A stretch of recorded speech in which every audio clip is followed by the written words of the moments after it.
We do have breaking news. NBC News has fired veteran Today Show host Matt Lauer for, quote, inappropriate sexual behavior in the workplace.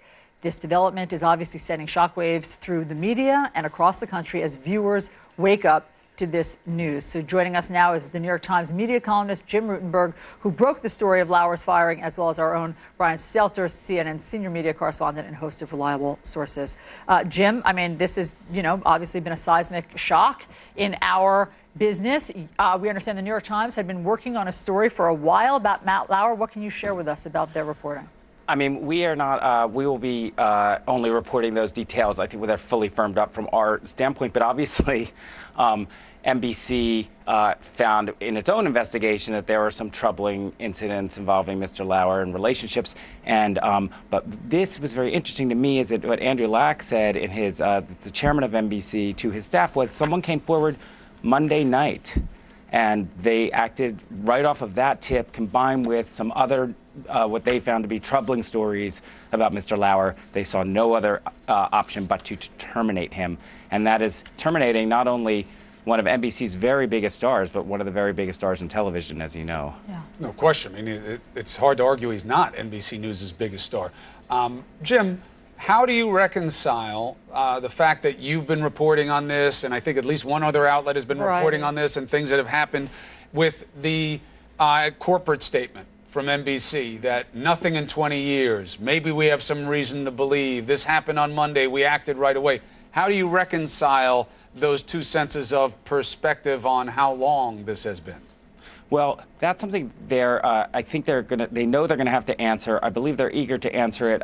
I'm under the impression what they will say is, we weren't doing this under pressure from outside media. We heard what we heard and we moved on it. And there is something going on in the culture where people, sadly, very tragically, sat in silence with these allegations and just felt like there was nowhere they could turn. That said, of course, all of our reporting goes to who knew what when in each one of these cases.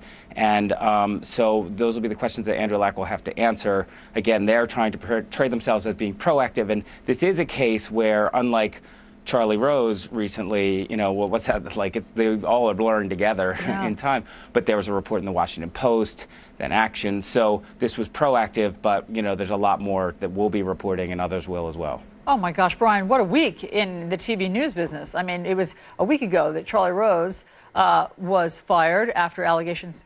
But it's hard to overstate Matt Lauer's relevance in some our ways. business. I think this is the biggest change that we've seen, the biggest firing that we've seen within this sexual harassment tipping point. And this story, this phenomenon, began with Harvey Weinstein 2 months ago. Weinstein, of course, a well-known movie producer, but Matt Lauer is different. Matt Lauer is a household name.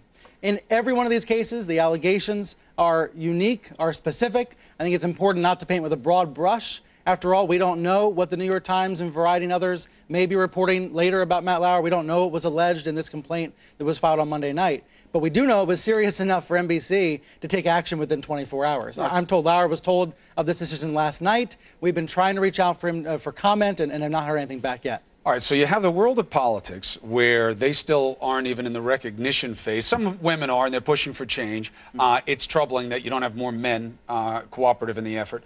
But the settlement thing, which is the crux of accountability, they're still doing this on it. So I mean, that's they say politics. they're having ethics hearings. They will have ethics hearings. We'll see. It's just not being dealt with the way other things would be if they were seen to have more advantage. Then you have our business. So you've seen CBS, you've seen Fox, right? Let's not forget about what happened with them in terms of firings. Now NBC.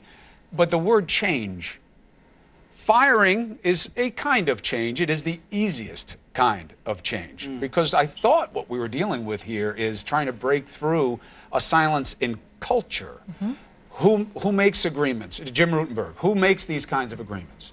Who knows about this kind of behavior? What kind of avenues are there to discovery for women where they don't have to take on everybody else in order to come forward? Those are real changes. We don't hear much on that in the aftermath of the firings.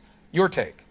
I mean, I definitely think in our business, it's like, first of all, we hold ourselves all up to higher standards, those of us who take news seriously. So it's incumbent upon us to move swiftly in our business, take action, and keep reporting. The political side, what might be troubling is that, where they aren't taking such swift action. In some cases, there might need to be some legislative action. People are talking about, this what you referred to, the NDA, the non-disclosure agreements, where accusers come forward within their corporate culture to make an allegation. They are paid off, they are shut up, and then in many cases, we're learning the abuser goes on to repeat the alleged horrible behavior, in some cases assault. Right, look, I'm not saying that all legal settlements have to go. I mean, look, not all accusations are the same. They don't all have the same merit. A corporation has a right to its shareholders. I'm just saying when you get to government and it's our money that they're using to settle it, I think it should be a different standard. Yeah, I'm just saying that I think we're just at the beginning. I mean, obviously, everything that's happened has felt so cataclysmic because of the rapid-fire nature, but we're at the beginning of what's going to happen with the culture. Jim Rutenberg, thank you very much for helping share your breaking news with us. Brian Stelter, we know you'll be reporting on this throughout the day. CNN Newsroom with John Berman is going to pick up after this very quick break.